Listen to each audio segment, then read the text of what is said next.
Tradução livre do vídeo original do canal Academy of Ideas YouTube, sobre o estudo do psiquiatra, neurocientista e filósofo Ian McGilchrist. Abre aspas. Parece para mim que enfrentamos uma crise muito grave e que, se quisermos sobreviver, precisamos não de apenas umas poucas novas medidas, mas de uma mudança de coração e mente. Fecha aspas. Parece haver uma doença que se espalhou pela sociedade e tem afetado a maioria das pessoas com uma mentalidade que não é adequada ao florescimento individual ou social. Neste vídeo, exploramos uma hipótese fascinante apresentada pelo psiquiatra e neurocientista Ian McGilchrist, que pode ajudar a explicar a doença da era moderna. Esta hipótese sugere que a maioria das pessoas confia muito em um lado do cérebro, o que está levando a uma visão de mundo peculiar e a um modo patológico de ser, caracterizado por inflexibilidade, falta de empatia, desejo por poder e desconexão geral da realidade. Abre aspas. Cérebros e mentes são sistemas vivos em constante adaptação e interconectados, e eles são conscientes. Uma doença cerebral ou mental, então, é uma mudança em toda a maneira de uma pessoa estar no mundo. Para entender a patologia mental que infectou a sociedade, devemos começar com uma compreensão básica da estrutura do cérebro humano, ou, especificamente, sua natureza bipartida. A palavra bipartido significa que envolve ou é constituída por duas entidades. O cérebro humano é bipartido, sendo dividido em dois hemisférios assimétricos, o hemisfério esquerdo e o hemisfério direito. Esta divisão assimétrica não é exclusiva dos humanos, mas é encontrada em cada sistema neuronal de toda criatura conhecida desde o início da história evolutiva. Por que isso? A que propósito serve? Ou, como McGilchrist pergunta, por que os dois hemisférios cerebrais são assimétricos? Eles realmente diferem num sentido importante? Se sim, de que maneira? É comum na cultura popular a ideia de que os dois hemisférios são diferentes no que fazem. Por exemplo, é frequentemente dito que o hemisfério esquerdo é o local da lógica, do pensamento analítico, linguagem e razão, enquanto que o hemisfério direito é local das emoções, criatividade, intuição e habilidade artística. Como observou McGilchrist, abre aspas, quase tudo que é dito sobre os hemisférios em psicologia pop está errado, porque repousa sobre crenças, sobre o que os hemisférios fazem, não sobre como eles abordam isso. Ambos os hemisférios desempenham um papel em praticamente toda a atividade humana e em todos os processos e estados mentais. Da linguagem à emoção, movimento, pensamento, imaginação, criatividade, lógica e razão, todas essas atividades são mediadas pela operação de ambos os hemisférios.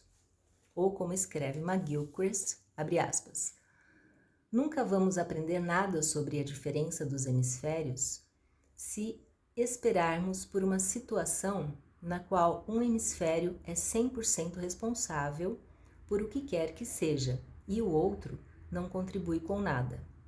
É sempre uma questão de grau, uma questão de assimetria. Fecha aspas. Para entender a diferença primária dos dois hemisférios, é útil examinar um problema fundamental que todas as criaturas enfrentam na luta pela sobrevivência. Devemos comer, ao mesmo tempo que nos protegemos de sermos comidos. Em seu livro The Matter with Things, McGilchrist fornece o exemplo de um pássaro para mostrar como a natureza bipartida do cérebro ajuda a resolver este problema fundamental da sobrevivência. Quando um pássaro está procurando por comida, ele deve implantar uma atenção estreita, focada e precisa para encontrar e atacar os vermes e insetos que come. Mas, se um pássaro somente implantar essa atenção estreita, sua aptidão para sobreviver seria baixa, pois toda vez que ele se concentrasse em encontrar comida, ficaria alheio ao que estava ao seu redor e seria presa fácil para predadores. Para solucionar esse problema, um pássaro simultaneamente implanta uma atenção mais aberta, ampla e sustentada para monitorar o que está ao seu redor e estar atento a ameaças potenciais. O desenvolvimento simultâneo de dois tipos de atenção foi possível graças à evolução de dois hemisférios cerebrais, ou como escreve McGilchrist, abre aspas. Como diabos você pode dispor sua consciência em direção ao mundo de duas maneiras conflitantes ao mesmo tempo? A resposta é a evolução de duas massas neuronais, separadas o suficiente para funcionar independentemente, mas conectadas o suficiente para trabalhar em conjunto uma com a outra, cada uma capaz de sustentar a consciência por conta própria. Em outras palavras, um cérebro bipartido. Fecha aspas. No cérebro bipartido, o hemisfério esquerdo é especializado na atenção estreita e precisamente focada, que é necessária para obter os recursos necessários para a sobrevivência. Mas a utilidade da atenção do hemisfério esquerdo vai além de sua capacidade de nos ajudar a alcançar recursos. Num sentido mais geral, usamos esse tipo de atenção para focar em elementos específicos de nosso ambiente, a fim de manipulá-los e controlá-los a serviço de uma vasta variedade de fins. O hemisfério direito, por outro lado, é especializado na forma ampla, aberta e sustentada de atenção, que nos mantém alertas a ameaças potenciais. Esta forma de atenção, entretanto, é também usada para nos ajudar a compreender o mundo em sua vasta complexidade e integrar diversos elementos de nossa experiência em um todo coeso.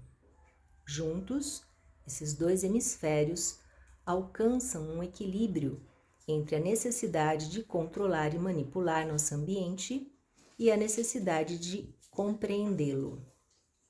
Como diz McGilchrist, abre aspas, em humanos, o hemisfério esquerdo é projetado para agarrar, controlar a mão direita com a qual agarramos e nos ajudar a manipular em vez de compreender o mundo. Vê pouco, mas o que vê parece claro. É confiante, tende a ser preto e branco em seus julgamentos e tira conclusões precipitadas. Uma vez que está servindo ao predador em nós, o hemisfério esquerdo tem que fazê-lo se quiser ter sucesso. Ele vê uma relação linear entre o executor e o que é feito, entre a seta e o alvo.